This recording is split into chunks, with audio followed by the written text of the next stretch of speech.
Good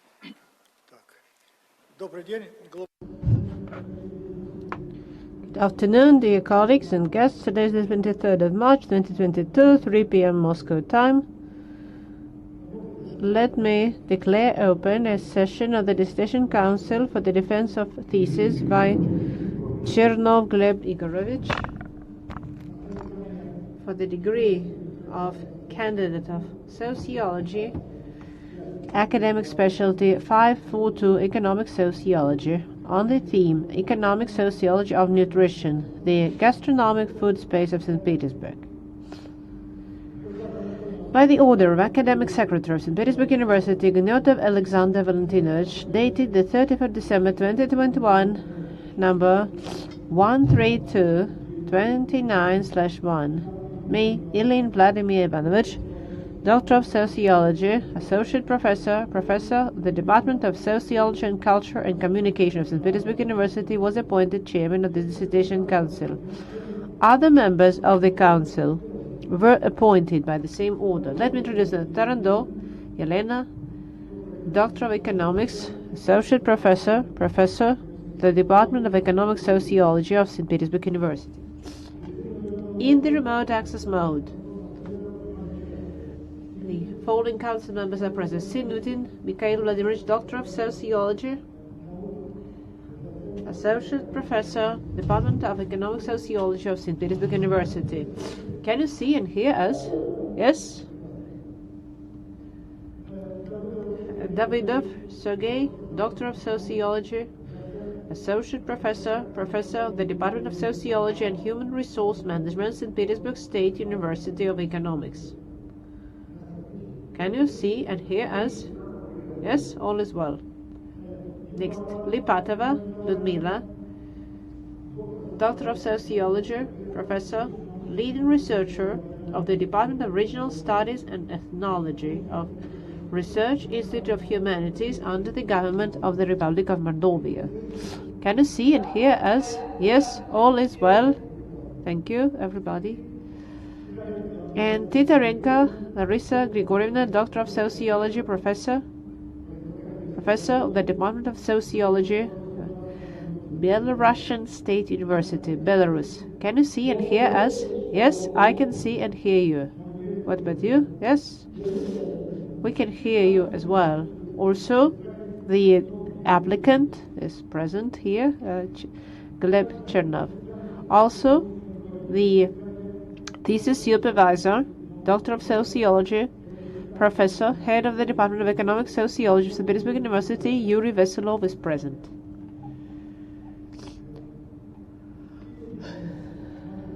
A warning.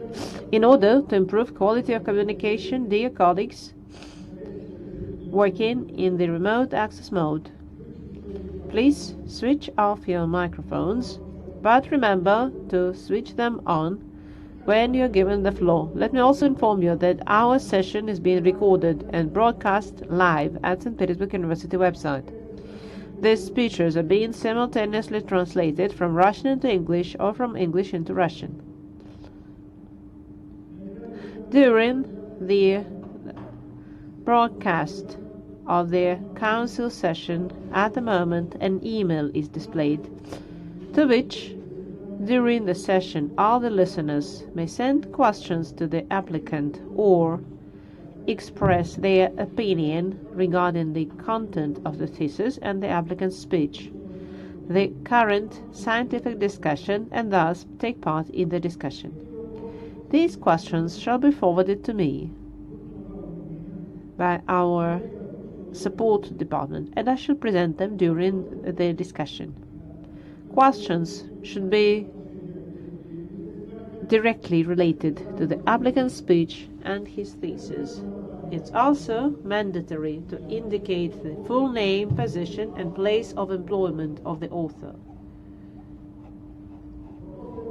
Questions that are not related to the scientific discussion of the thesis and assessment of the thesis, as well as anonymous questions, shall not be presented.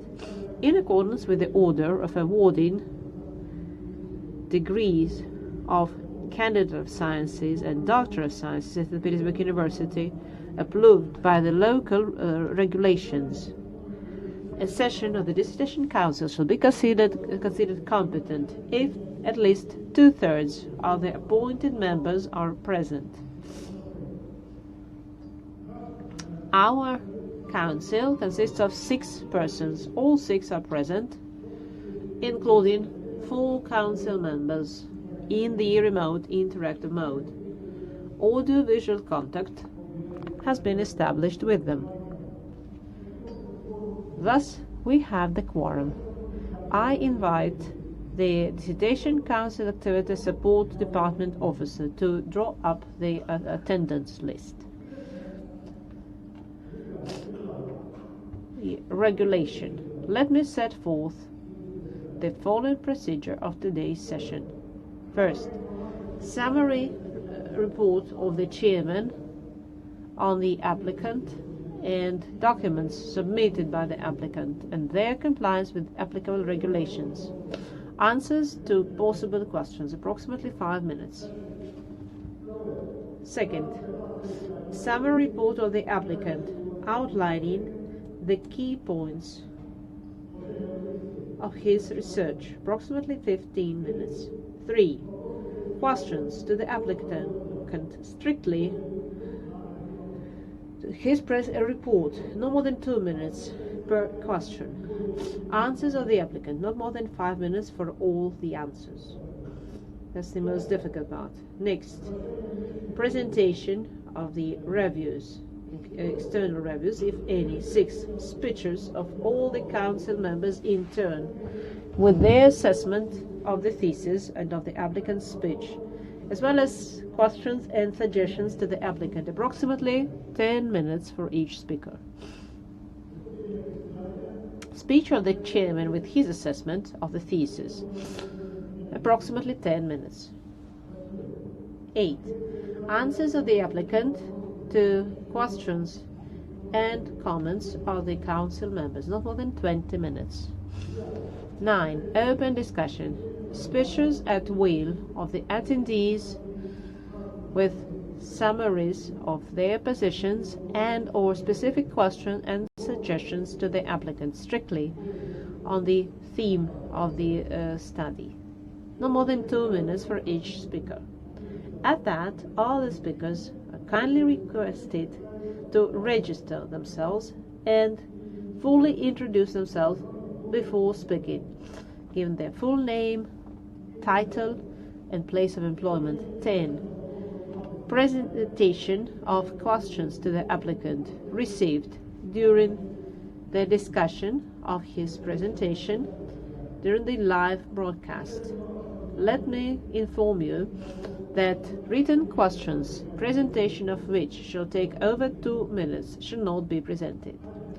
Answers of the applicant, no more than 2 minutes per one question. 12. Speech of the thesis supervisor, not more than 3 minutes. 13. Discussion of the council members of the defense results. For that period, sound shall be muted, approximately 5 minutes. 14. Open individual voting. Votes shall be counted by the chairman of the council, and the results shall be recorded in the minutes of the meeting. 15. Making decision on awarding or non-awarding the degree. And finally, 16. Closing remarks of the applicant, not more than 2 minutes. Dear colleagues, do you have any questions or objections to this procedure? I see there are no objections. No, we don't have neither questions nor objections. If there are no objections, let's start the session. Please switch off your mobile phones.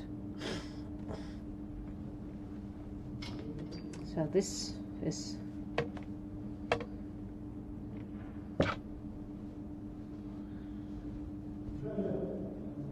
next.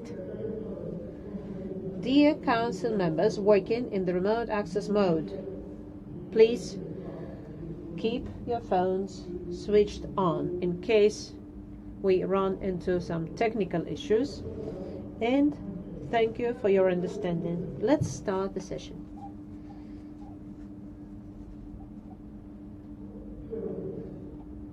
Item 1.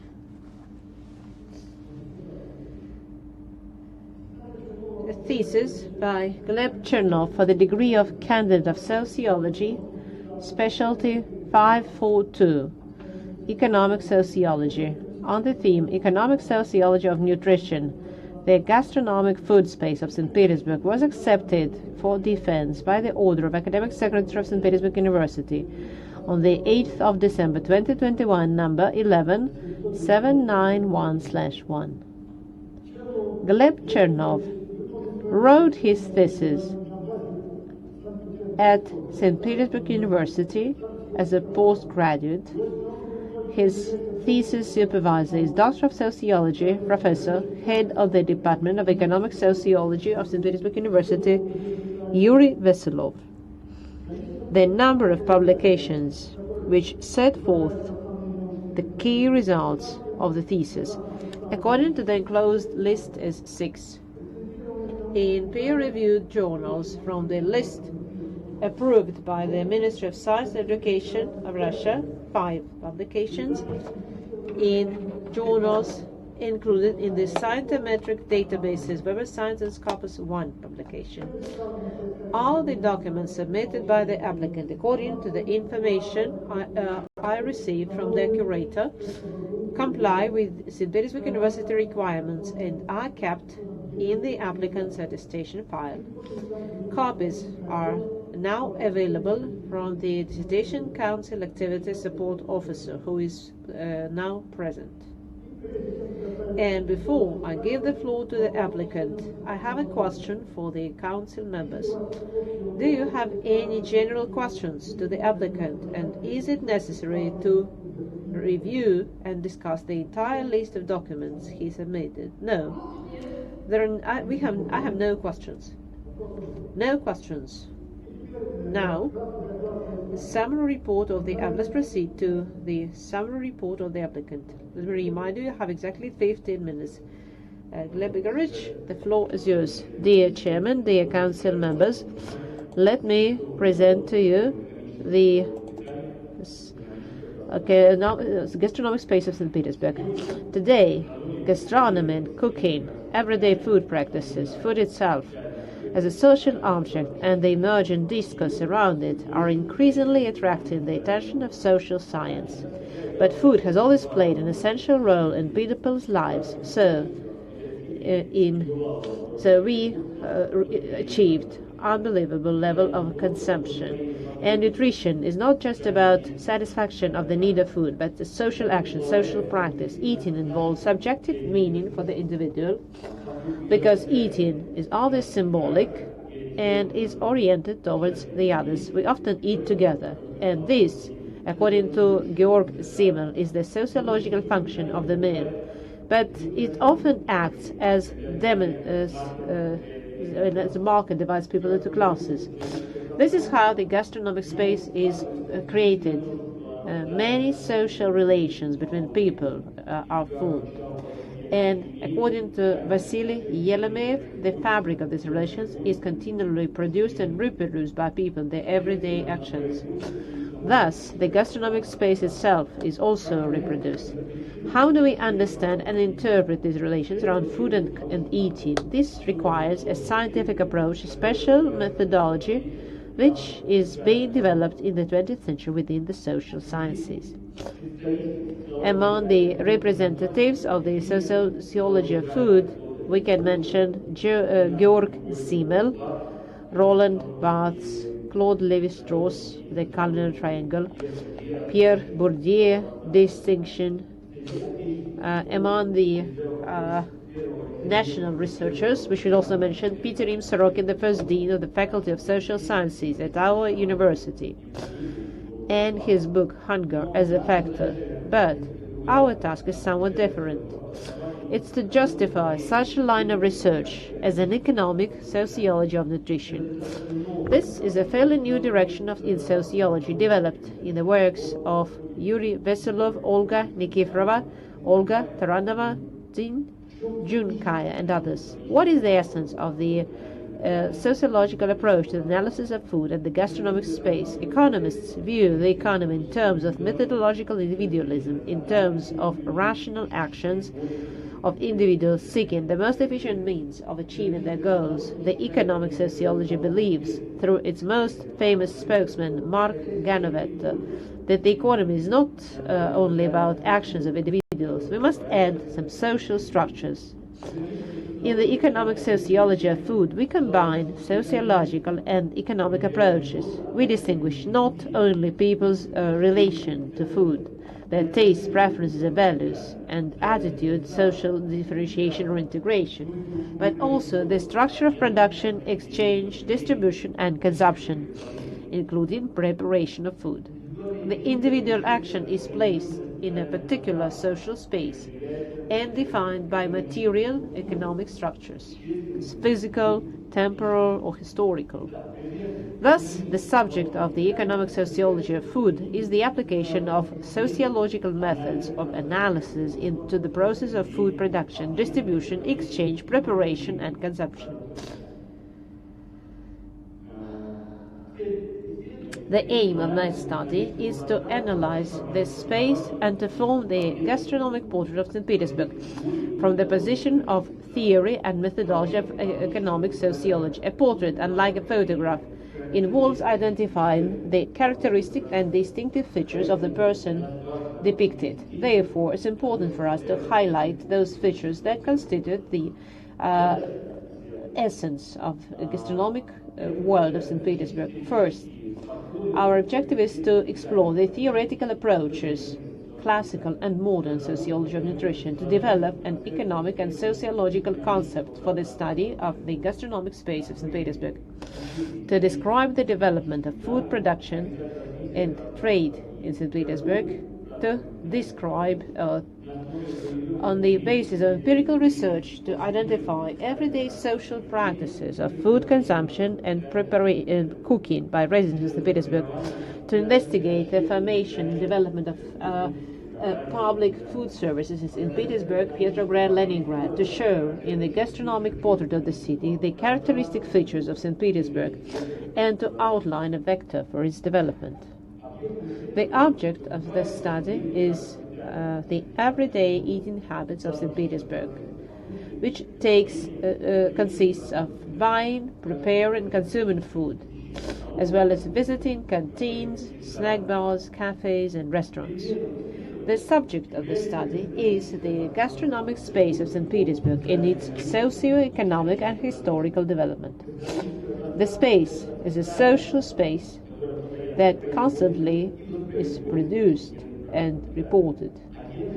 And the agents of this space are not only consumers, but numerous producers and vendors of food and food services.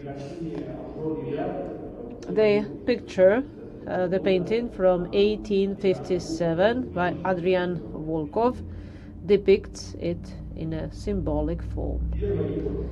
Hypothesis 1, based on Bourdieu's conception of the gastronomic space, which distinguishes between the economic and cultural capital of agents. We assumed that the tastes of the Petersburg community are shaped on the basis of relatively low economic capital, hence the choice of relatively inexpensive products and catering establishment, and high cultural capital, hence the increased interest in the semantic context of food, which Bourdieu associates with a bias towards ethnic cuisine and products.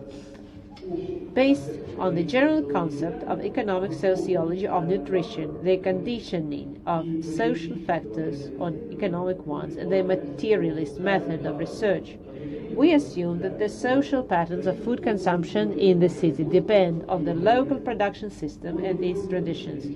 Both hypotheses were partially confirmed. For example, contrary to our assumptions, the growth of the economic capital does not affect the change in dietary patterns. Our wealthy classes eat about the same as the middle class, but they buy food in expensive shops. The culture capital is also very unevenly distributed. For example, 50% of city residents do not go to any catering establishment. They don't care about any ethnic cuisine. Global trends in the food trade are linking the food space less with local products and local producers. Even potatoes, which has always been grown in the fields of the Leningrad region, now more profitable to bring from Egypt. Main results of the study: we identified the main theoretical and methodological approaches to the analysis of gastronomic space in St. Petersburg. The most important thing for us is the methodology of the study of the gastronomic space of St. Petersburg. In that direction, we called post-structuralism, and within it the genetic structuralism or structuralist constructivism. Structuralism in food analysis emphasizes that food is not just food or specially prepared food, but images and signs.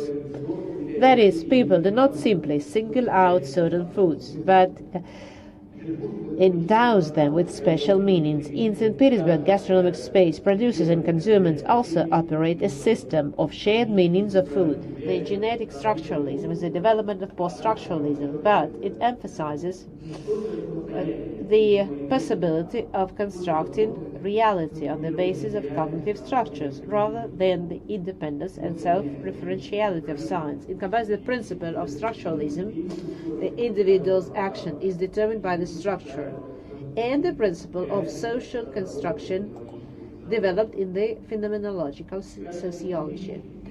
As empirical research methods, we used both qualitative methods such as observation, in-depth interviews and focus group, and quantitative studies. We conducted a telephone survey of St. Petersburg residents.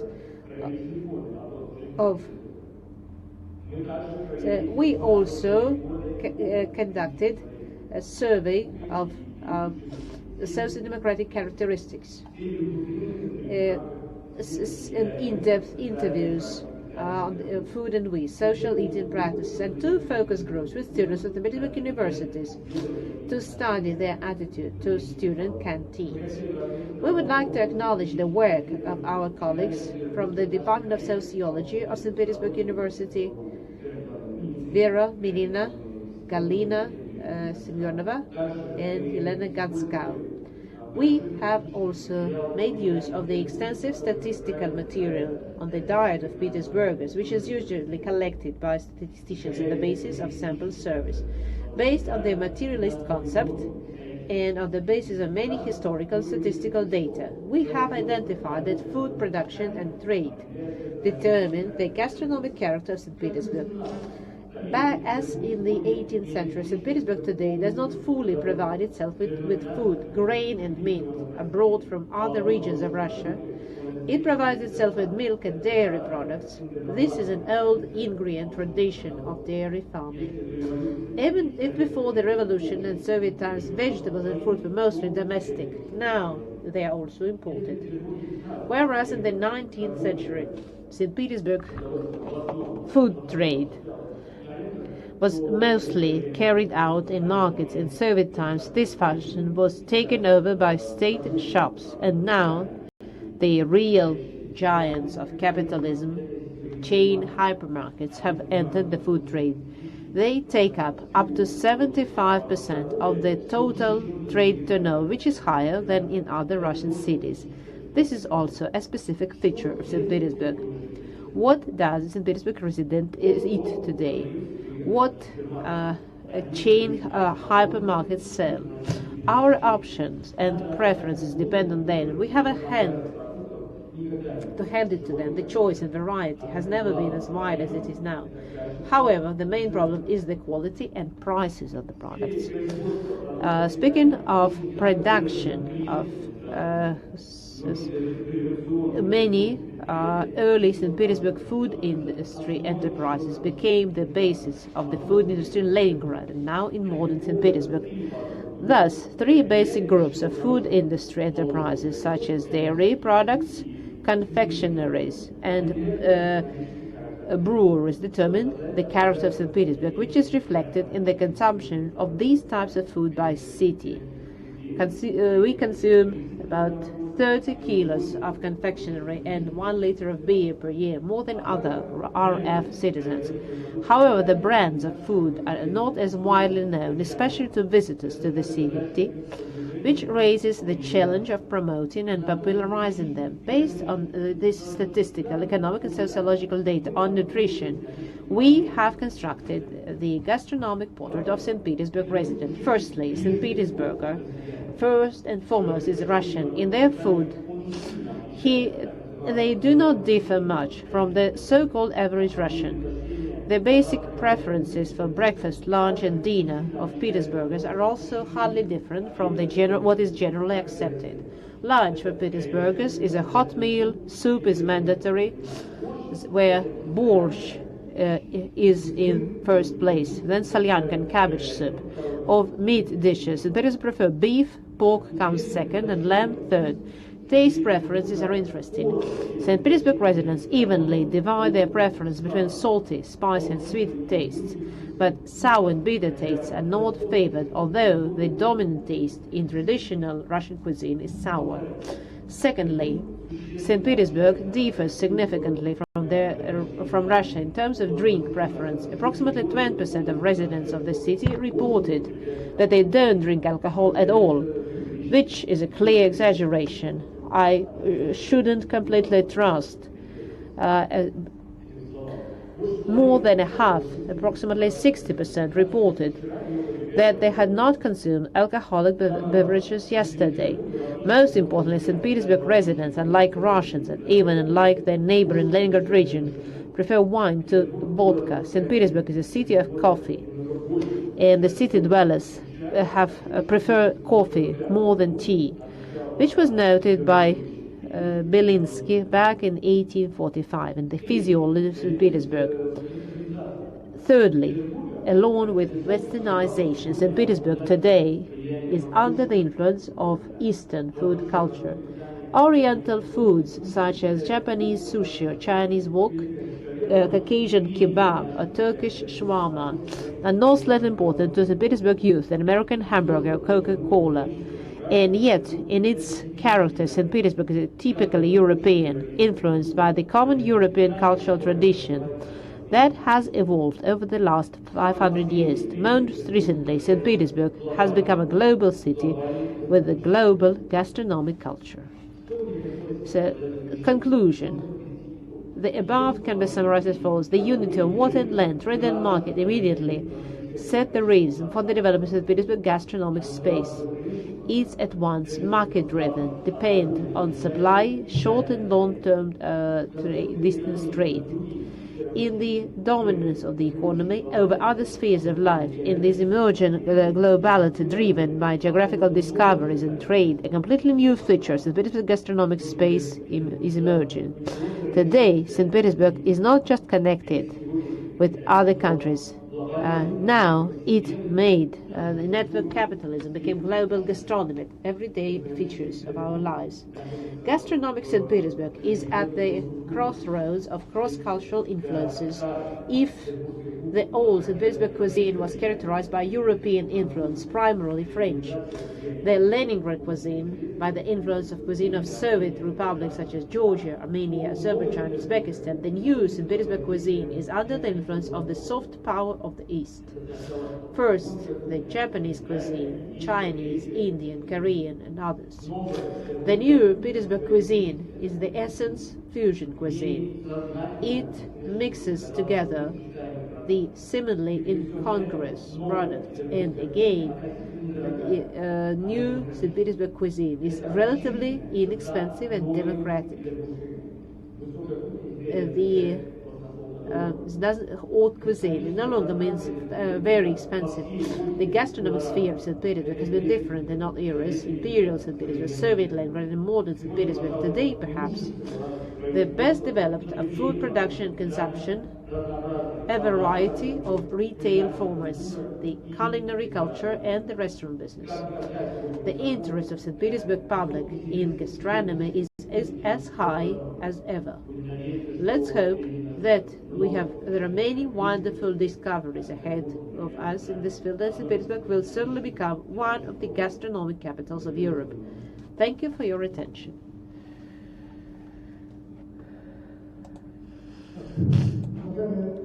Dear colleagues, dear council members, do you have any questions to the applicant's report? Can I ask a question? Yes, please. Here's my question. As the applicant, having studied this subject,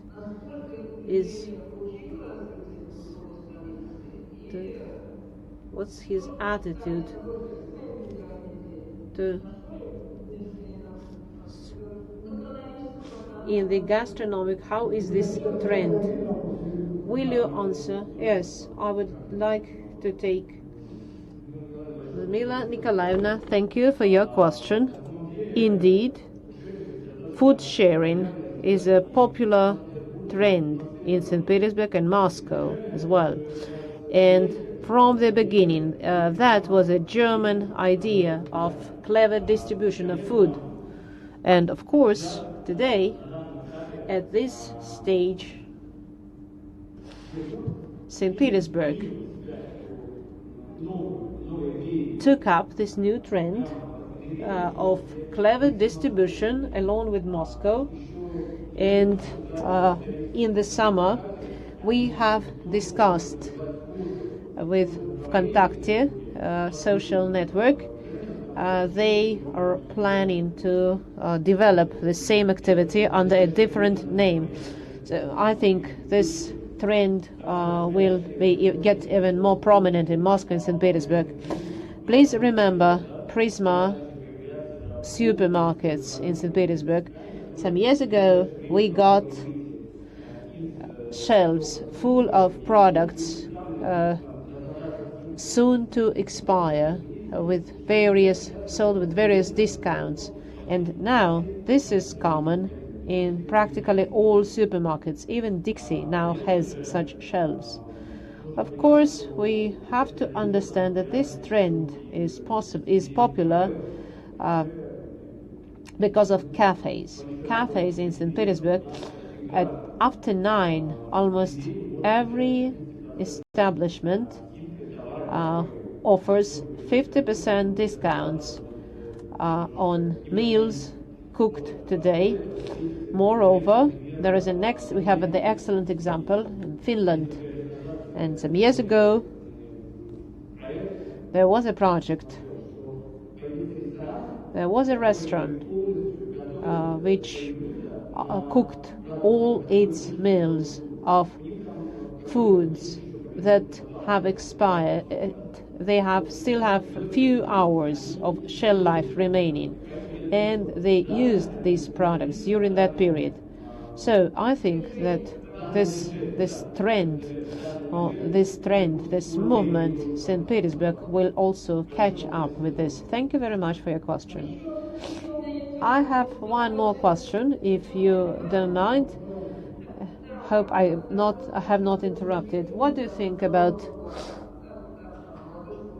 the science in bars? Science in bars. What do you think about this trend? What's your attitude to this trend?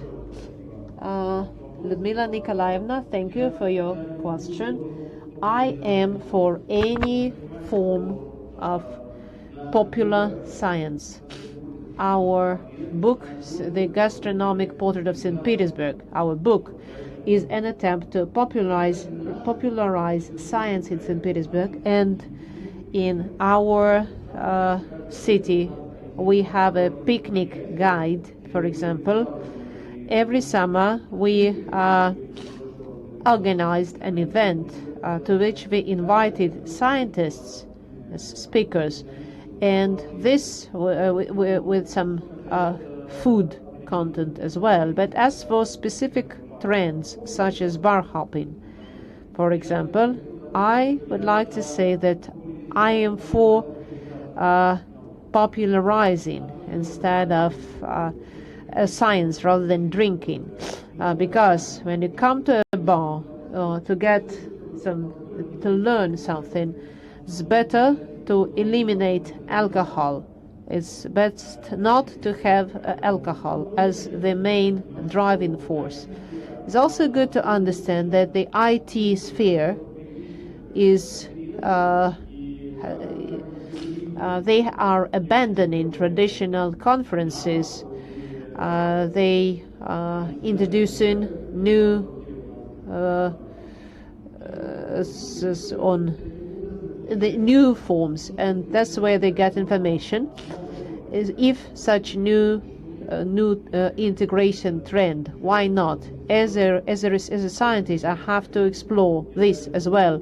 So let me say again that I'm for any form of popularizing science.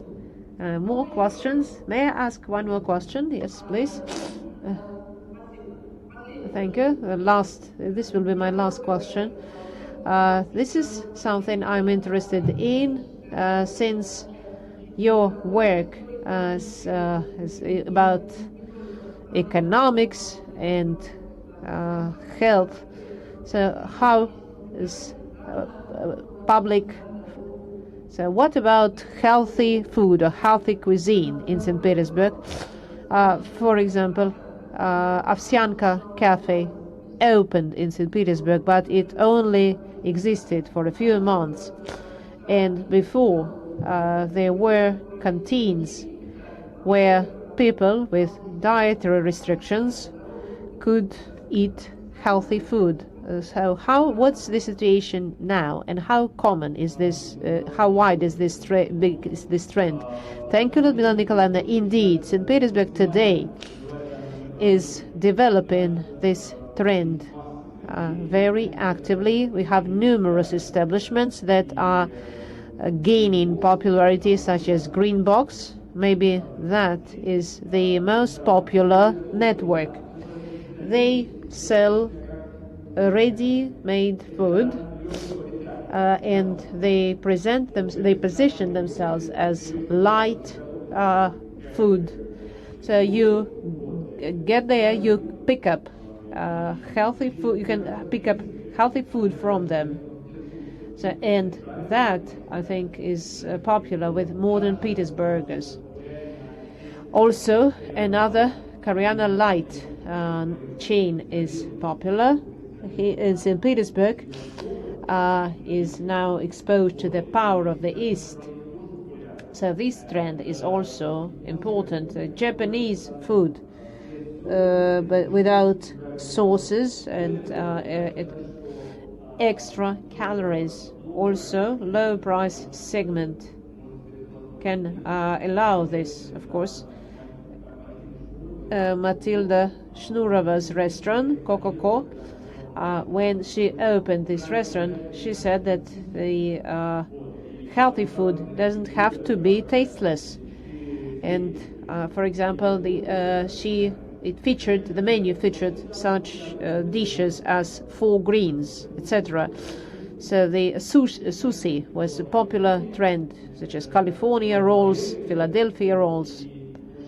But what's inside? They come with sauces and fatty cream cheese. That is why poke became very popular. It contains no sauce, it's only rice, avocado, and raw fish. And in St. Petersburg, this dish has been popular for several years already. Originally, it was invented by sailors in Hawaii, which is very interesting, because sailors could pick up take simple foods with them, where they could use raw fish as well. So what we need to understand is that this dish is Hawaiian, and we're talking about Japanese sushi. We don't have any Japanese stuff. So St. Petersburg is inventing a myth of Japanese cuisine.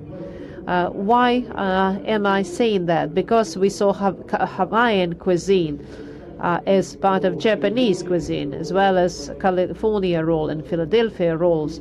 They have nothing to do with Japan, so but is a kind of a myth. So today St. Petersburg is focused on eating healthy, and another good example is that in every restaurant today we have a menu in several menu options with calories given, and calories have been calculated for every dish, every entry, fats and carbohydrates. So I think this trend will still grow. So please make it short. Thank you very much. I don't have any questions. May I ask a question? Gleb Igorevich, first of all, I'd like to thank you for your very interesting presentation. And here is my question.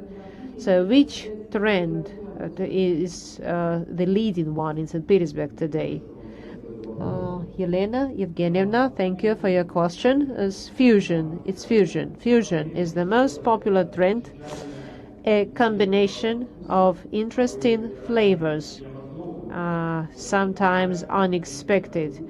And the birch is the leading representative of fusion cuisine, which serves sets, and the set includes a collection of food practices that you experience during your visit, and so especially a specially planned introduction of a new flavor. When you come to a restaurant, you cannot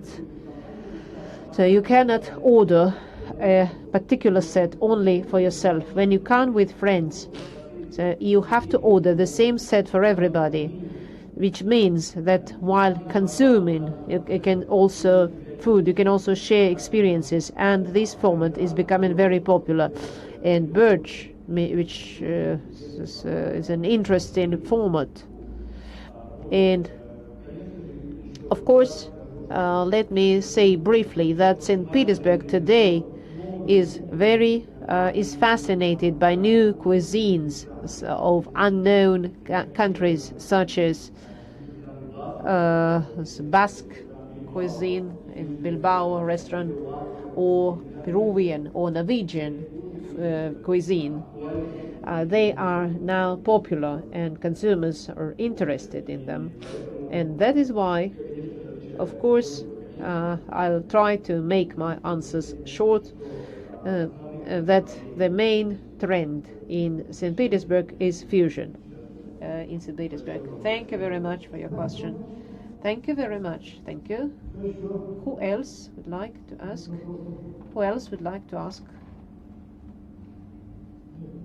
No questions. Then let us proceed.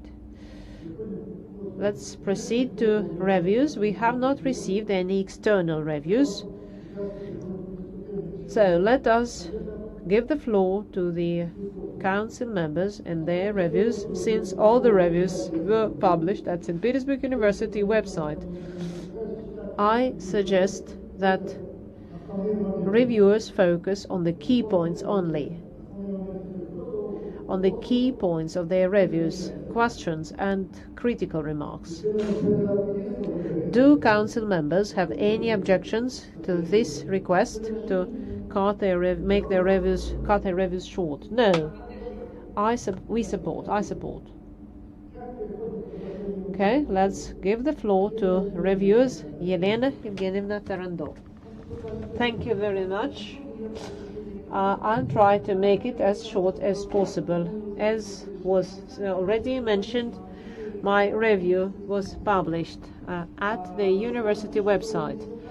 I'd like to say that I liked the thesis, and I would like to thank the applicant and his thesis supervisor for such an excellent paper. I'd like to say that the thesis is certainly relevant, has theoretical significance and novelty.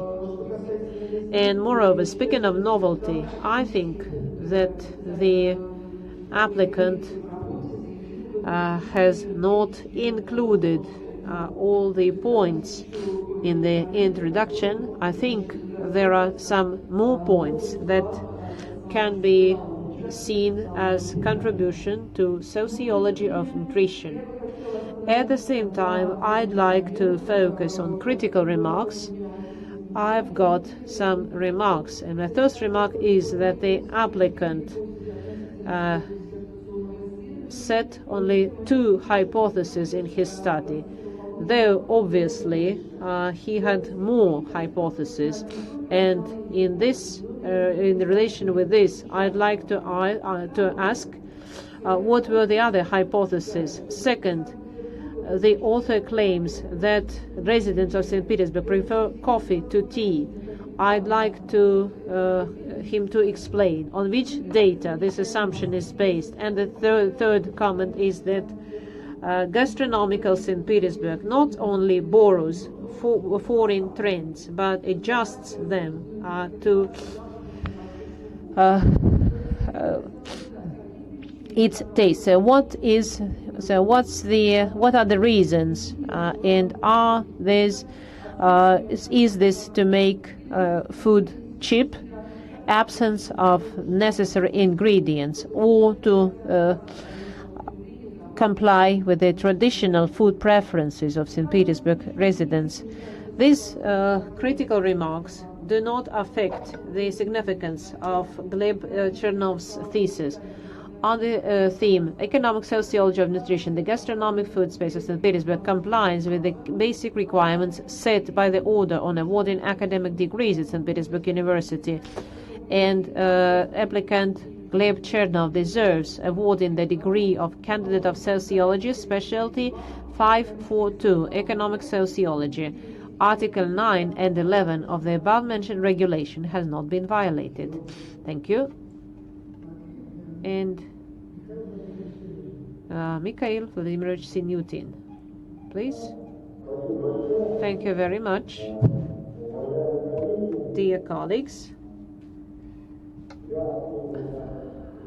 my opinion of this thesis is quite high and positive. The goal, the objective, the methods used to solve these tasks, all is very well done, and I think the structure from the point of novelty, I have no remarks. Same is true about relevance of the topic, though I have to say that if that happened a month ago, that would be one thing. But over this past month, many things happened. And of course, it was impossible to reflect everything. But I think the author should have reacted, because the gastronomic sphere will change the vector of its development, and I think sociology should follow the life of his country. The best thing about the thesis, I think,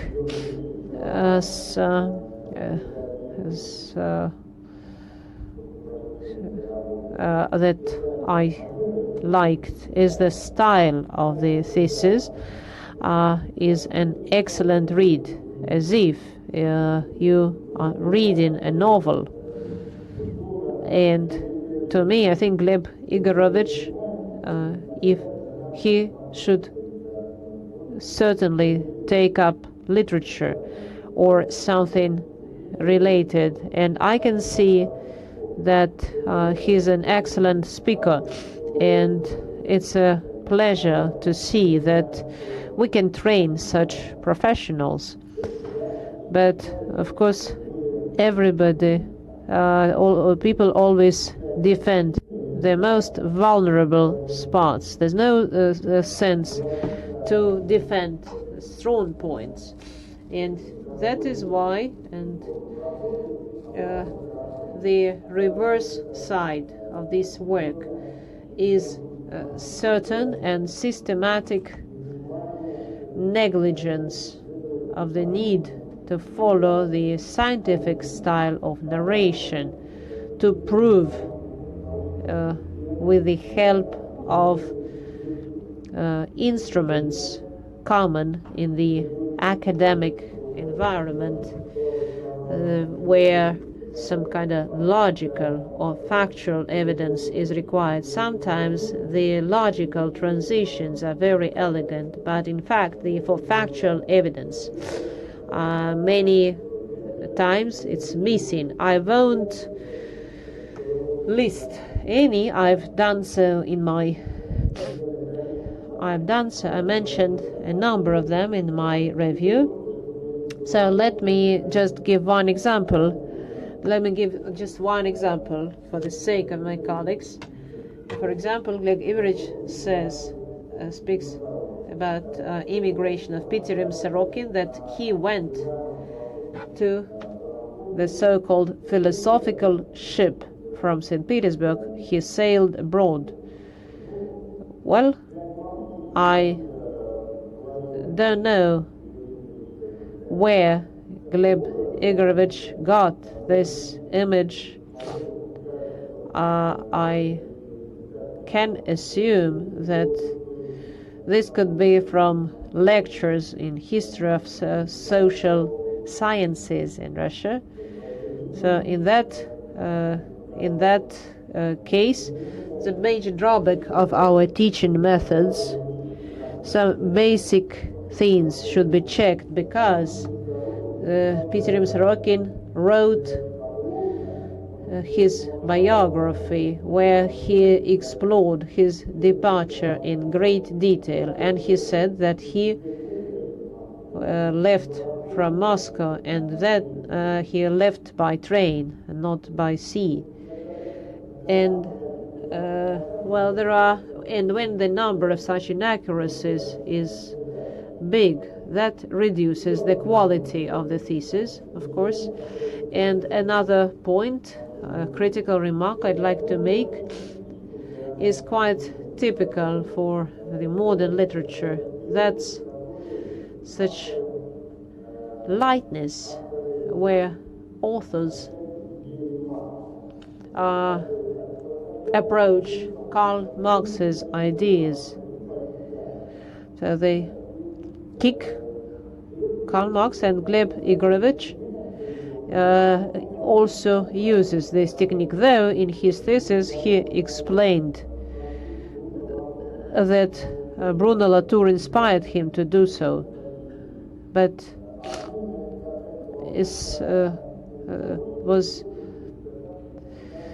the thesis claims that though if you take a close look at the first volume of Das Kapital, in the first volume, since from the very beginning, Karl Marx explains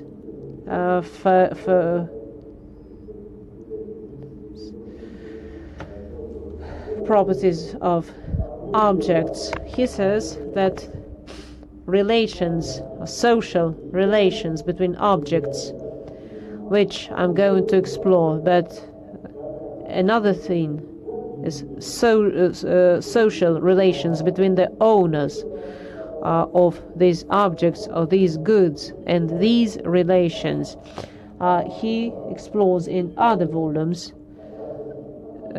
but so he explores the relations between objects in this exactly the aspect. So that would be a minor thing if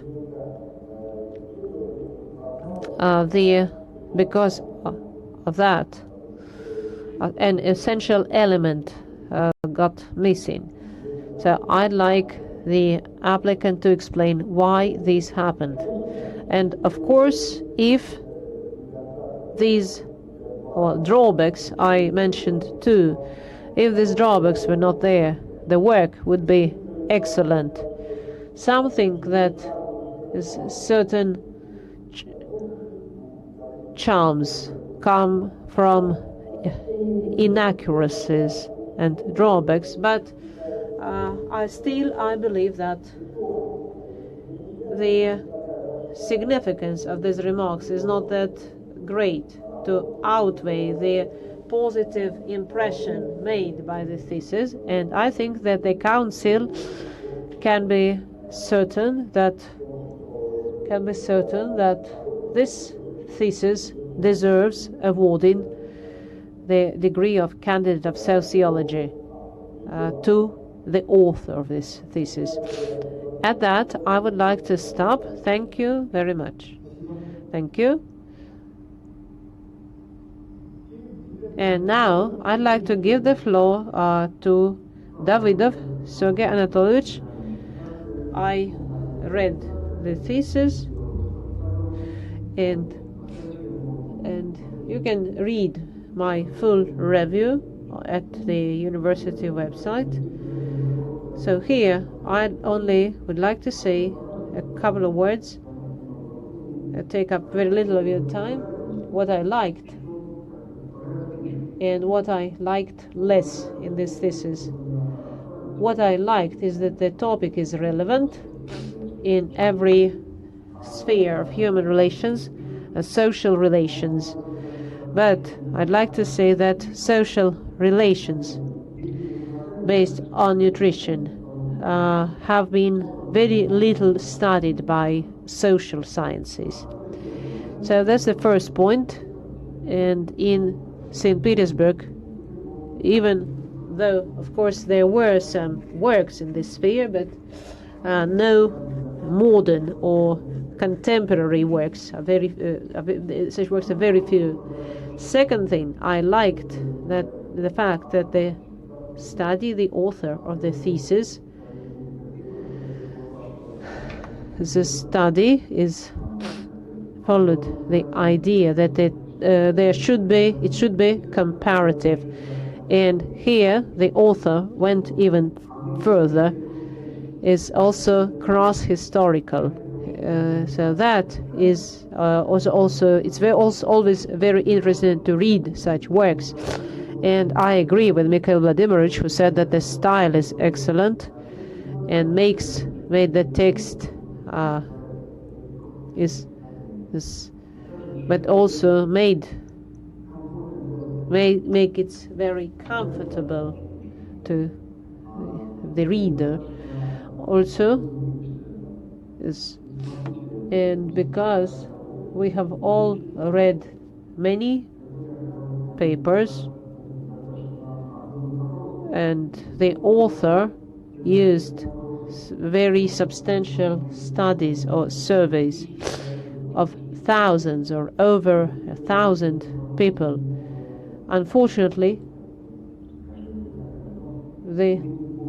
so we see that the population, the size of the samples is impressive, and we can assume that it was quite high.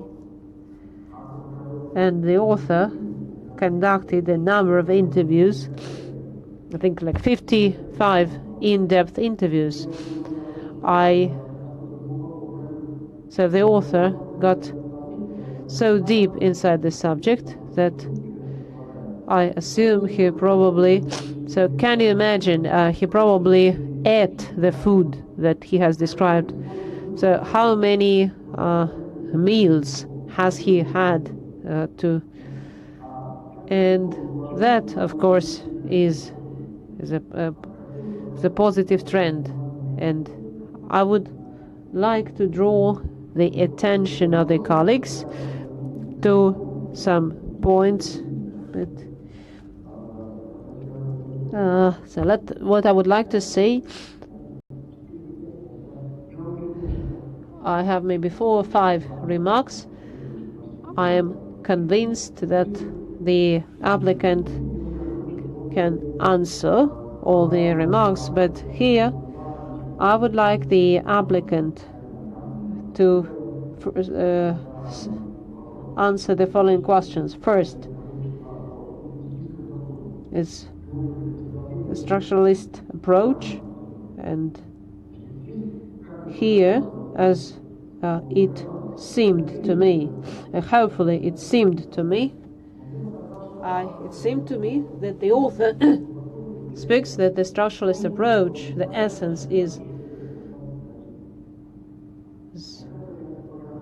it seemed strange to me. I would like the author to expand, give a better explanation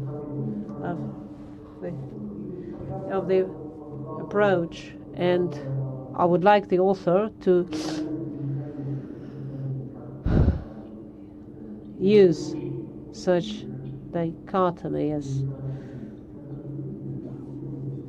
cultural relative, and I think the answer should be in this of the formal approach. And the second thing about the second hypothesis,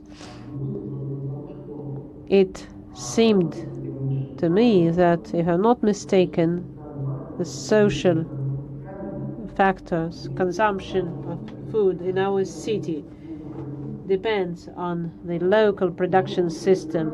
Perhaps it's indeed so, and maybe the author came to this conclusion, but I never found the answer. So I would like the author to answer and give us some arguments to prove that it's really so, it's indeed so, so that prove or, and well, of course there is no still my impression of the work is I think the topic is delicious, and the study itself was probably delicious, and my final conclusion I would like to read. I will allow myself that my overall conclusion is this. Thus, the thesis by Gleb Chernov on the theme economic sociology of nutrition corresponds to the basic requirements set by the order of the 19th of November 2021 11181/1 on the order of awarding academic degrees at St. Petersburg University. And the applicant, Gleb Chernov, deserves awarding the degree of candidate of sociology, specialty 220003, economic sociology and demography. Articles 9 and 11 of the above-mentioned order has not been violated. Thank you. Thank you. And now I'd like to Ludmila Nikolaevna Lipatova to present her review. Thank you. I will just say that, as was mentioned already, the relevance of this work became even more obvious, and hopefully the author will continue working on this subject. Let me see where I see novelty. I think the novelty is in conversion of knowledge of food behavior and food market in a major city, which is characterized by relatively high life standard, variety of in the market, and public food services. So what are the most important results? As Elena Evgenievna said, I think the applicant was too modest, and in my opinion, what could be added? The applicant identified significant influence of geography. It's close to the border, and the development of cross-border trade, in overall image of condition and dynamics of food market of one of the country's major cities. specific features of nutrition behavior of the residents of St. Petersburg with empirical methods using the country's second largest city as an example. Their relatively high income level has no impact on food behavior. Well, speaking of the third hypothesis, what exactly does high cultural potential mean by high cultural potential, and is indeed such high cultural cultural potential connected with ethnic cuisine, and what made the applicant consume that? This connection is not obvious. Well, second question regarding the same hypothesis, what does it mean to eat well or poorly? What exactly? So the second hypothesis, I have questions. Maybe in this hypothesis about social patterns of consumption in the city depend on the local production system and its, I'm quoting, is there no contradiction with the main market law, which says that supply is determined by demand? And you can give numerous examples. So, for example, everybody wanted to produce rabbit meat, but people don't want it. People don't eat it. And next, provision 3 submitted for defense. Why Petersburgers love dairy products so much? Indeed, milk consumption per capita is very high. What is the reason for that? Per capita production and per capita production are not always related. For example, Miratorg in Bryansk region is even though they are one of the major producers, they don't eat so much meat. Second question, the applicant claims that St. Petersburg has a well-developed confectionery industry, and the city residents consume lots of confectionery products. What products do Petersburgers prefer, locally produced or imported from other regions or countries? Here the answer is also not obvious, but the main remark is about or maybe the points to be clarified. My main remark is about interpretation of analysis results. The author does not focus on the relation between consumption and medical norms, the violation of which results in health risks. For example, consumption of milk and bread in St. Petersburg is insufficient, though close. And the same is true about other types of products. 63 kilos of potatoes as compared with 90 kilos. Vegetable is 1 times below the norm. Consumption of eggs, on the opposite, is higher. Also, there's a still greater deviation by vegetable oil, and the consumption of sugar is simply catastrophic, over almost 5 times above the medical norm. And I think identifying the reasons and so the complex of measures could impact food behavior. So that it would be good to see similar studies in other fields, such as children's nutrition or nutrition of the elderly, and in conclusion, which I have to read, the thesis by Gleb Chernov on the theme of economic sociology of nutrition, gastronomic space of St. Petersburg corresponds to the main requirements set by the order on awarding academic degrees at St. Petersburg University, and the applicant, Gleb Chernov, deserves awarding the degree of candidate of sociology, specialty 542, economic sociology. Articles 9 and 11 of the above-mentioned order has not been violated. That's all I had to say. Thank you very much. And now, Larissa Grigorievna Titarenko, please. Dear colleagues, it's a pleasure to be the last council member to speak, and I don't want to repeat what was already said, though my review is also available at the university website.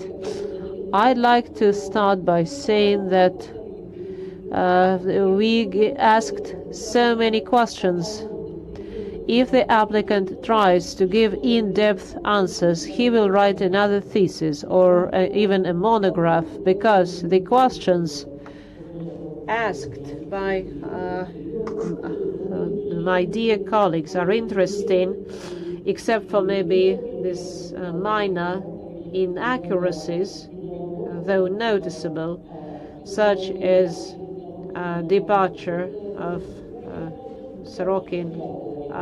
This happens often, and I think here maybe Gleb Igorevich did not finish reading. But as for serious questions related with Karl Marx and validation of hypotheses, well, these are real sociological questions, and the economic sociology, Karl Marx should be number one character here. And in that sense, I would say that, in my opinion, half of the questions sound as recommendations for the future. So I think I have no doubt that the thesis is relevant, especially given that St. Petersburg is not only one of the largest cities in Russia, but also of Europe. So, dear colleague, remind us that here is comparative analysis, but he recommended historical analysis as well, and the territorial analysis. So it's excellent.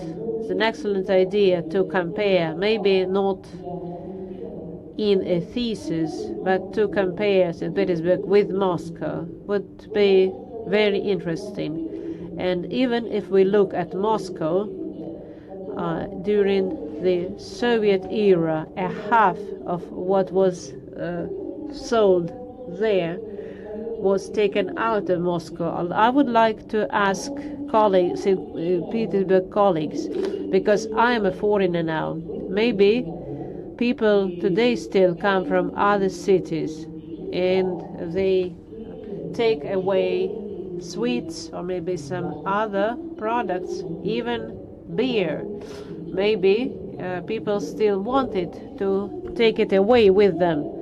So these statistics, like how much is consumed, is hard to measure actual consumption, but maybe would be easier to judge by surveys.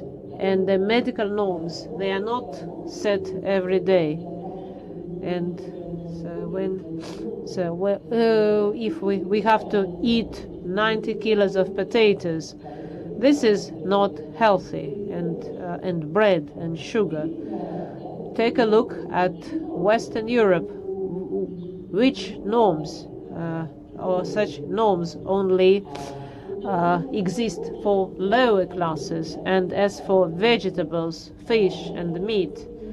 So using these norms created God knows when, I think that even interviews with medical experts, dietitians, maybe it would be interesting to find out what they think. Is it right or wrong? And that, indeed, it certainly goes outside the scope of sociology or social sciences. So first, excellent what impressed me, publications in high-ranking journals. But of course, I noticed that some publications the applicant co-authored but I have not found any information about the personal contribution of the applicant. So it would be interesting, what was his personal contribution? Whether he conducted the empirical study or he, together with other colleagues, department members, developed the theoretical basis of the... So that's a formal question, but in my opinion, for the defense of the thesis, as for my personal remarks, I don't think they are, I don't expect the applicant to answer. I see there's some carelessness which is common in young people. And another methodological issue question: how come that in a work which empirically is based on surveys, massive surveys and interviews, no such material it was included in annexes is unusual, where this linear information is missing, because if any of us could see these questions and on the linear results, we could make conclusions of whether hypotheses were validated on such empirical material. So for the future, I very strongly recommend to the author that such methodological points to be included in the text, because my opinion is certainly very positive, but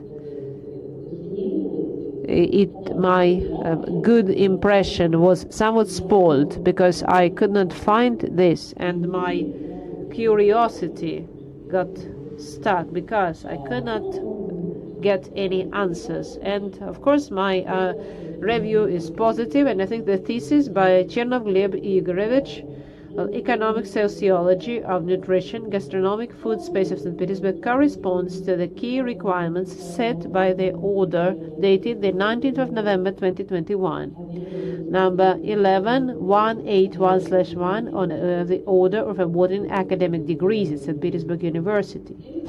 And the applicant, Gleb Chernov, deserves awarding the degree of candidate of sociology, specialty 542, economic sociology.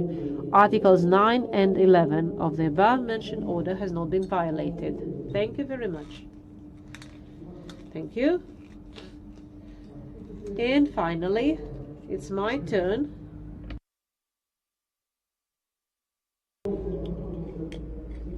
I enjoyed reading this thesis, which indeed reminds a good novel by its style. This work certainly has scientific novelty. It looks at a number of deals with a number of subjects that have not been studied before, and so the contribution in the development of economic sociology, sociology of nutrition, is obvious, and I won't read the advantages of this thesis, which I listed in my review. Let me just say that this work, of course, has its issues, and the advantages of this work is also a disadvantage, since the empirical part is too descriptive, and the connection between theory and methodology is not always straightforward. But despite that, my review is purely positive, and let me read the conclusion. The thesis by Gleb Chernov on the theme, the economic sociology of nutrition, gastronomic food space of St. Petersburg corresponds to the key requirements set by the order dated the 19th of November 2021 on the order of awarding academic degrees at St. Petersburg University. And Gleb Chernov deserves awarding the degree of Candidate of Sciences, specialty 542, Economic Sociology. Articles 9 and 11 of the above-mentioned order has not been violated. So, let me ask you to answer the questions. We agreed in the beginning that you will answer all the questions at once. So, please remember the time limit that we have set. Thank you very much, dear council members. As Larissa Grigorina mentioned, when I started to answer your comments, my answer was 44 pages long, and then I was told that I will only have 15 minutes to communicate my ideas, so I decided to put questions into groups to give you in-depth answers. So please don't forget questions where you accept criticism. Thank you. Yes, indeed. Thank you very much. The first group of questions. Let me answer your question first, about the descriptive approach, both in its objective and the task 3. Indeed, the overall aim of the thesis was indeed to describe, in terms of formation and development, the gastronomic space of St. Petersburg. This includes the description of forms of food production in the city, forms of trade, and forms of catering. Without this, it's impossible to consider the gastronomic space further. Therefore, the historical method is very important to us, but still, there are analytical models in the thesis. Here, for example, we have a model of transformation of tastes. We divide the St. Petersburg, the entire process of formation and development, into 3 stages: Imperial St. Petersburg, Soviet Leningrad, and modern St. Petersburg. And by analyzing production, trade, and public catering in these 3 periods, we'd like to emphasize a certain continuity. The gastronomic space of St. Petersburg has not been destroyed, but has survived. Such space of taste is very stable and adapts itself effectively to the changes of the environment. So we tried on the basis of the taste theory, and here the works of Montanari, Carpati, and Gronov are particularly important to us here, that St. Petersburg cuisine begins to take shape in modern times together with the process of general European modernization. The traditional example is the Tula flavor, in which both sharp and sweet tastes are combined, as well as Moscow's Bitin. We see the same process in the formation of St. Petersburg. And now sweet is dessert. Flavors are no longer mixed, and so this process, this taste differentiation, is connected even more with Russian serving tradition. And now the strategy of and again the rationalization of tastes is also important, is where we combine technology. In Moscow, the center of the kitchen was the stove filled with food for the night. In St. Petersburg, in Dutch manner, stoves were built in which pots or pans could not be put inside. So the size, the flavors have changed. St. Petersburg changed not only the flavor of Russian cuisine, but introduced additional variants, such as from Kronstadt they brought vodka from Poland. That's where the drinking patterns start to be, this has a serious impact on the gastronomic space. In the end, St. Petersburg has changed the Russian gastronomic space. This is the analytical model of flavor transformation demonstrates that in our thesis we have not only descriptive points. The next question about Ludmila Nikolaevna is the question about, I will read very briefly. Let me just say, here's what I would like to say. In the hypothesis of social consumption depends on local production, and there are no contradiction with the main market law.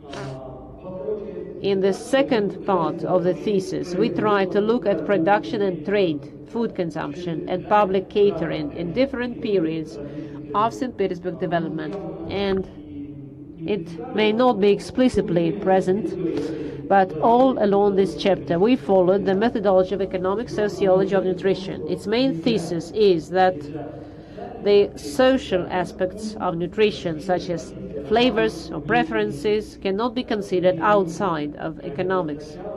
Therefore, in paragraph 2.1, we look first at production, in 2 we at exchange, and 2.3 at food consumption. We associate consumption with traditions of local production rooted in the history and often emerging through cross-cultural influences. We also consider the public catering according to the methodology of genetic structuralism of Pierre Bourdieu, where the gastronomic space acts as a Cartesian system where we've got two axes of economic and cultural capital, and on the basis of this supposition we conclude a high prevalence of the ethnic cuisine. We demonstrate that studies of both consumption and catering confirm our hypothesis made on the basis of the theoretical material given in the first chapter. So the first and the second chapters are closely related. Also, I'd like to stress that the economic sociological approach questions the economic axioms, including the law of supply and demand. The matter is that our eating patterns as a cultural historical phenomenon, our preferences and tastes are not just formed individually but social as well. In that collective habitus is that reflects directly to the gastronomic space of a city. So, for example, the Soviet Union no longer exists. Condensed sweet milk, hard smoked sausage, tinned sprats, and consumption patterns are formed through cross-cultural influences. First, expats bring a culture of consumption of foreign products, and then local production starts. Then a taste for these products also emerges, and then mass demand appears. This was the case with potatoes, beer, sausage, and many other products. Of course, monetary demand is important, but still not decisive influence on the taste and preferences of St. Petersburg residents. The next question I'd like to answer is the question of, we said that hypothesis that social patterns depend on local production system and its traditions.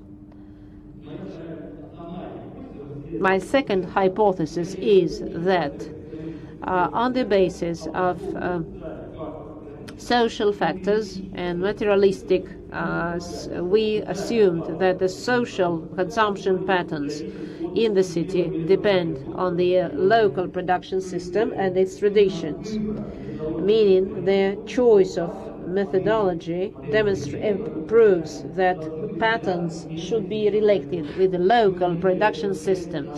We noticed this connection as we explored historical patterns in nutrition patterns in the city and our empirical studies. But this verification is purely empirical. Indeed, we need to explain logically why this happened. I tried to do so in the first and the second paragraph of chapter 2. maybe I was not very successful. So now I would like to emphasize some points. So first of all, we're talking not about supply and demand ratio, as so the demand reduces as the price goes up. So here the structure is more complex. So you can only explore with the help of economic sociology. Here we're talking about demand in a major city which has access to the sea and global trade. So the opportunities to supply products that cannot be produced in this area.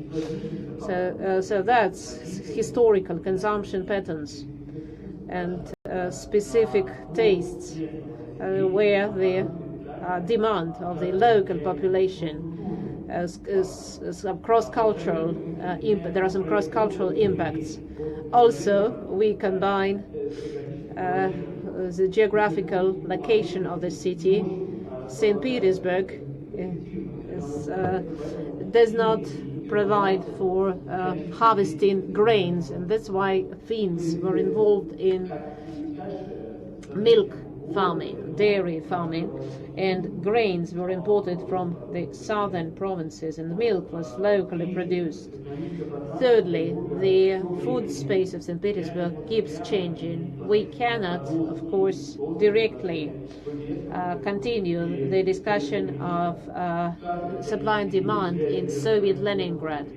In each period, the relation could look the same, but in inner reasons for this relation could be different. So St. Petersburg, for example, has always been a city of beer. This tradition was set by expatriates, but in the 19th century we got the first brewery near Kalinkin Bridge, and then Germans built on Petrovsky Island, Bavaria brewery. That's how mass demand emerged. Second, well, the world labor distribution is changing the pattern of consumption. And finally, the relation between consumption and production is in such a big city as St. Petersburg is fairly complex and not straightforward. The social patterns emerge cross-culturally, and to some degree they depend on the local farming system, which is especially true about production of milk, depend on local tradition of production of products which have been subject to cross-cultural influence. The next question I'd like to answer, Lyudmila Nikolaevna's question, your major remark related to interpretation of the results.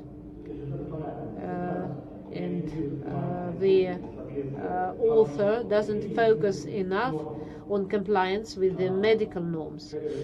And the task of my study was not to explore the relation between nutrition and health, but on page 84 of my thesis, in our empirical study, so we reported the following diseases: gastrointestinal diseases in 74%,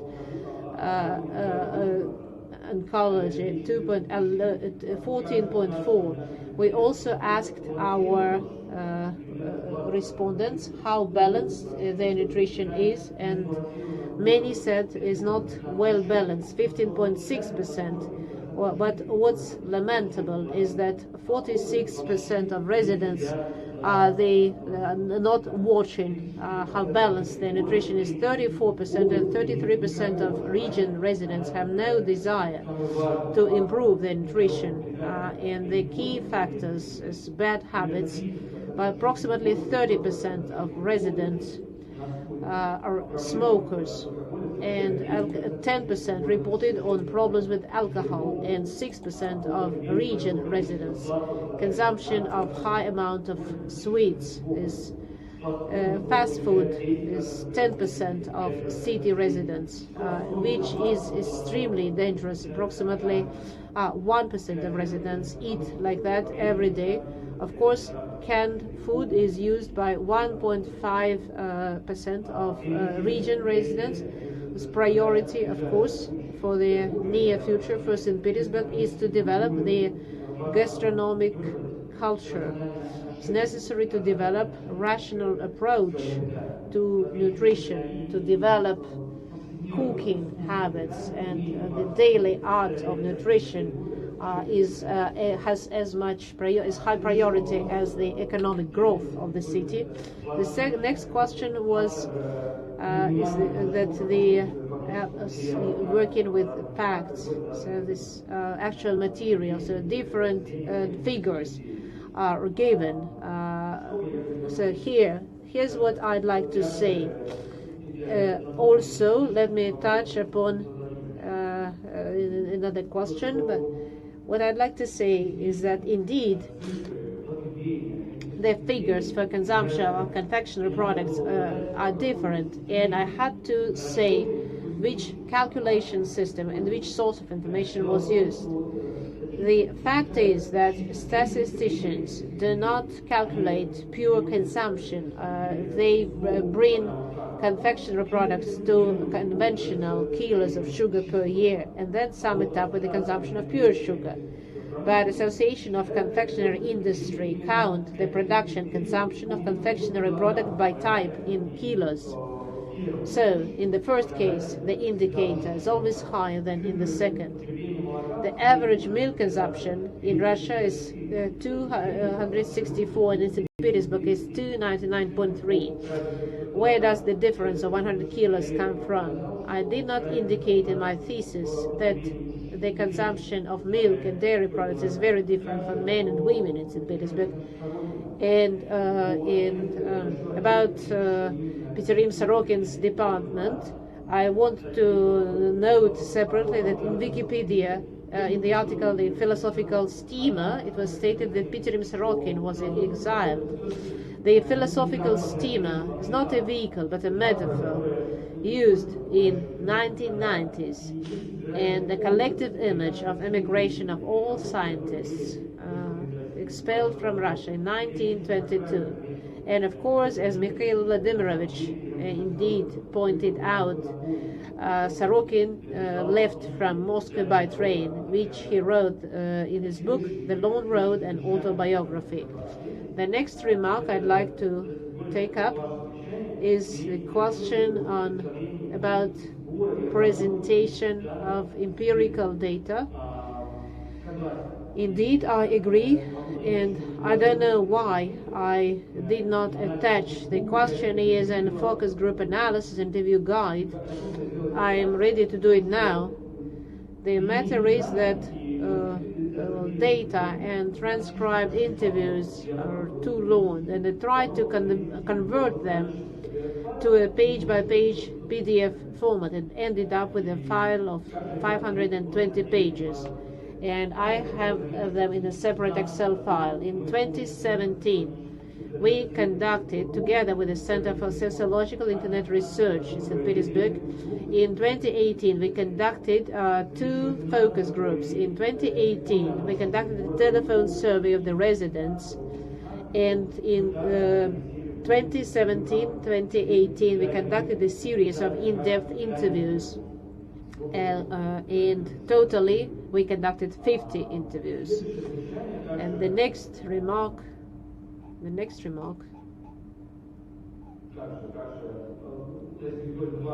Larissa Grigorina is the author, does not indicate his personal contribution to the publications.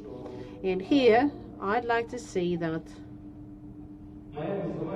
my course project and thesis at St. Petersburg University were connected with the study of the social space of St. Petersburg. At that time, I tried to explore the difference between St. Petersburg and Moscow and Muscovites. The topic was proposed by my supervisor, Professor Yuri Veselov. Then I defended my master's thesis in the field of nutrition sociology, and again this topic was suggested by my advisor. And when I started working on my candidate's thesis, it was logically clear why not combine the two topics, nutrition sociology and St. Petersburg studies. That's how I born topic of the thesis. But fortunately, I was not the only doctoral student of Professor Veselov, and so we've got some colleague students. So we always work as a team, especially when conducting empirical studies, to telephone surveys, focus groups, and in-depth interviews, expert interviews. My personal contribution is connected with these empirical studies. I process the research results, I analyze the results. I personally conducted 25 in-depth interviews. I organized focus groups with students. Of all the empirical work, I did not participate only in expert interviews, and I don't have this in my thesis.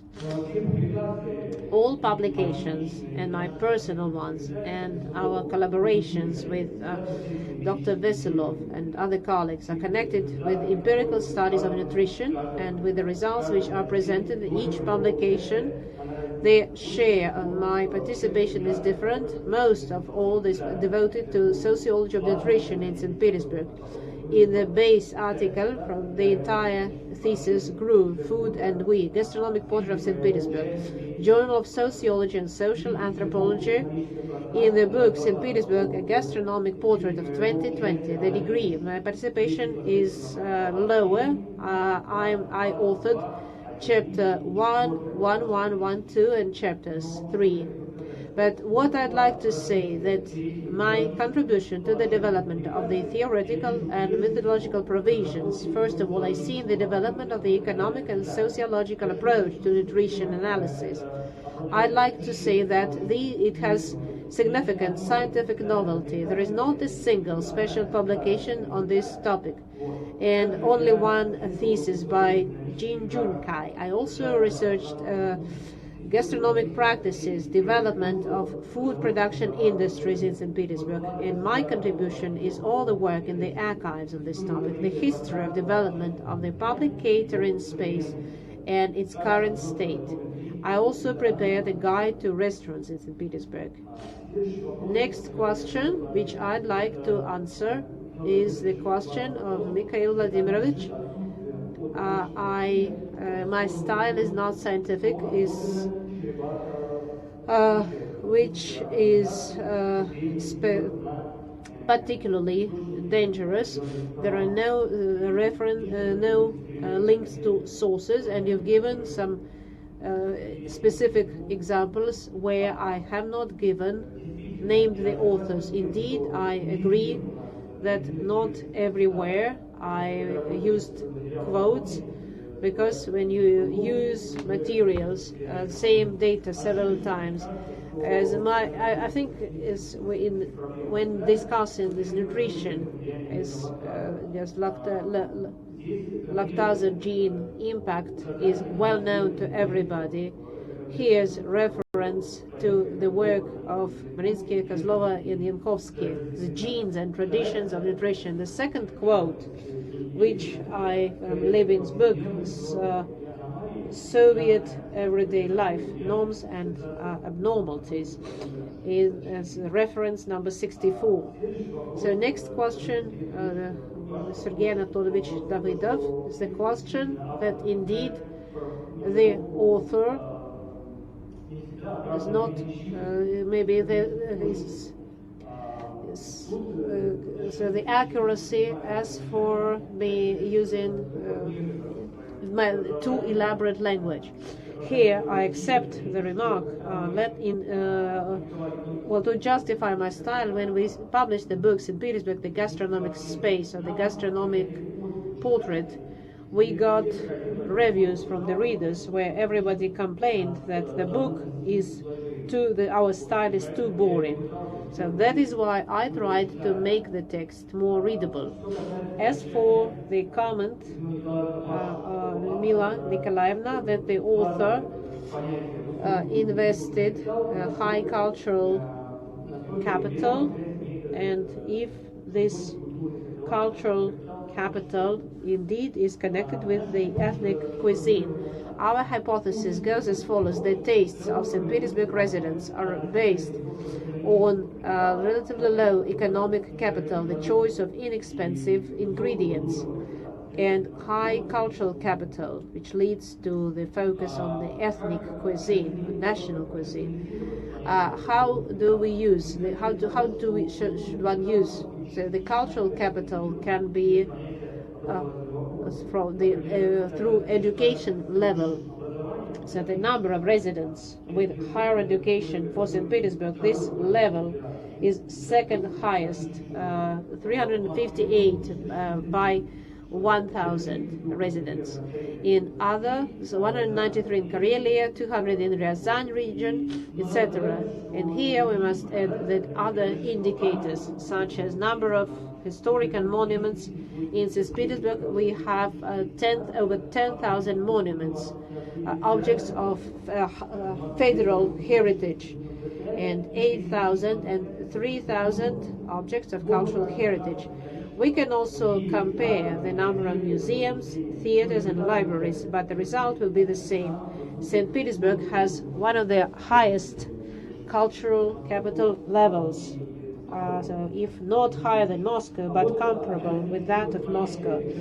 But using the concept of economic capital, if we look at average salary in different regions of Russia, here St. Petersburg is inferior, not only to Moscow with 100,000 rubles, but to other regions. St. Petersburg is 68,000 rubles. For example, in Chukotka it was 120,000 rubles. Khanty-Mansi region. So, if we look at the relation of the cultural and economic capital, indeed, the cultural capital in St. Petersburg is among the highest, but the economic capital is definitely not that high. What does that mean? Pierre Bourdieu explains in his work this situation, this relation of capitals is leaning towards ethnic cuisine, because with high cultural capital people are interested in different types of international cuisine, but they don't have enough money for best samples. For example, we don't have any Michelin rated restaurants, unlike Moscow. In the interest to foreign products and foreign cuisine is satisfied with ethnic restaurants. That's why in 1990s Japanese food cuisine became very popular, and today still Korean, Vietnamese and Chinese restaurants are popular. But the increase of the economic capital does not lead immediately to better nutrition. According to statistics and according to our study, we found that the rich in St. Petersburg, you remember the time limit, that the poor just buy the same products.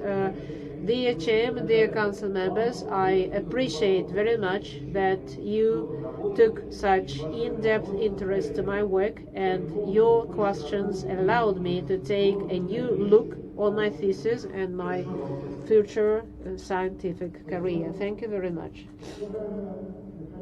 Dear colleagues, dear Council members, are you satisfied with the answers to your questions? Yes, I am. Yes, I'm satisfied with the answers. Does anybody? I would say that maybe too detailed. I invited the applicant.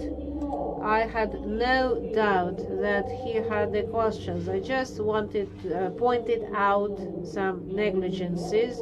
The same with methodology. I was sure it was there. That was my only critical. That was my. I had no doubt, of course, of that. Thank you.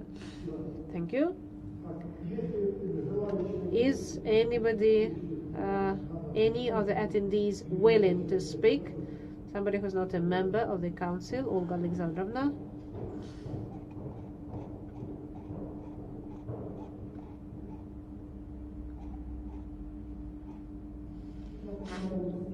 Good afternoon, dear chairman, dear council members. I'd like to characterize the applicant not as a researcher, but as a colleague with whom I am Nikiforova Olga. I am associate professor of St. Petersburg University, and together with Gleb Igorevich, we took part in the studies that he presented, and I'd like to describe him as a colleague, not his work. You've characterized his work, and as part of many years of our cooperation, I'd like to say that Gleb Igorevich has always been a very active colleague who always followed his senior colleagues and had respected their experience, but always came up with his own ideas on issues to which he devoted his works. Also, I'd like to mention his organizational competencies during various events organized by our department as conferences, roundtables, seminars. He was always an active participant as a speaker, which also demonstrates him being a passionate researcher. It was always a pleasure to work with him. I think but working together, it was always a pleasure to see how he's growing as a researcher, and it's a pleasure to see that our department has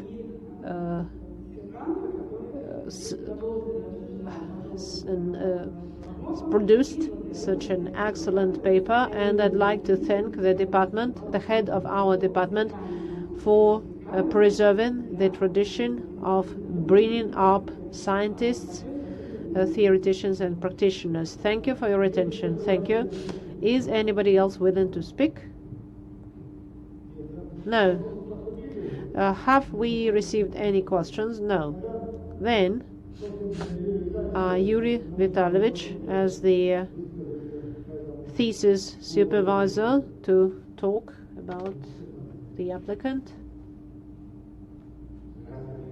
Good afternoon, dear colleagues. I'm happy to welcome all of you here in St. Petersburg. I see ice started to break, and I think the thesis corresponds very well to what I can see out of the window. We always wanted to explore that space of St. Petersburg, to compare it with other spaces, and I think this thesis is exactly for that. It serves one of our goals. The first thesis was defended by our Chinese colleague. It was so complex. This Chinese guy, he advocated that this sociology of nutrition has the right to exist. Gleb Igorevich is easier for him because that's his native language. So if you vote, so please remember that you will vote not only for the thesis but for our field of sociology of nutrition as a vegetarian. And please support our field, our branch, sociology of nutrition. So we having hard times. In 2015, I thought I had to prove we had my right for sociology of nutrition. It was very difficult. We overcame so many difficulties. People keep asking. Well, so we will all, but I think in this new reality, we will all deal with sociology of nutrition. One sociological magazine. So And so next I said, well, they want to publish article. Thank you very much for your. I could not understand. I could only understand a half of what was discussed here, but I am very happy. When I defended my thesis in 1989, hero of USSR, I spoke about Rosa Luxemburg as non-production sphere. I got so frustrated because it had nothing to do with my thesis, but the question was like that. But here I see that, so that was like real defense. You asked questions related to the thesis.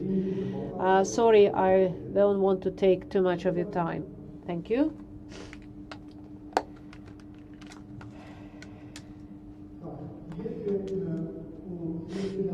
Do council members, are council members willing to talk, to speak regarding the procedure? No. No, all was well. Then let's conclude the discussion, and before we sum it up and vote, I must ask the council members, do you mind if we proceed to the final stage, to voting? No, we don't mind. Yes, it's time to proceed to voting. And dear colleagues, before we vote, we have the opportunity to take a technical break to discuss the results, and the sound shall be muted. What do you think? Do we need such a break? No, we don't. No, there is no need for that. So there will be no private comments. Okay, let us move on then.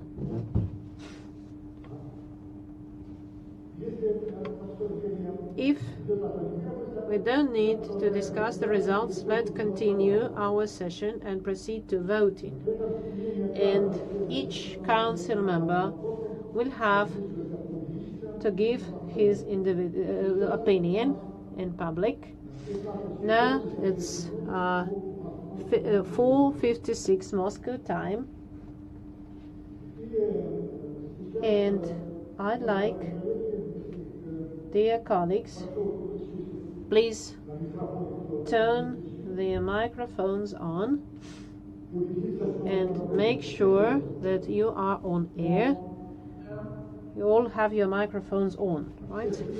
We can all see and hear each other. I put the question of awarding to Chernov, Gleb, Igorevich the degree of candidate of sociology, specialty 542, economic sociology, to individual open voting. Let me emphasize that by voting for, each council member agrees that Article 11 of the procedure has not been violated by the candidate. Let me quote it. In the thesis, the applicant is obliged to refer to the author or the source of borrowed materials or individual results. When using the results of scientific works performed by the applicant personally or in co-authorship, the applicant shall indicate such circumstance in the thesis. Let me remind you that a decision of the Council on awarding the degree shall be considered positive if over a half, but not less than 3 council members present voted for it according to the regulation. Council member Tarando Elena Evgenievna, your opinion.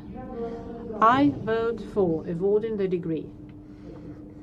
Thank you.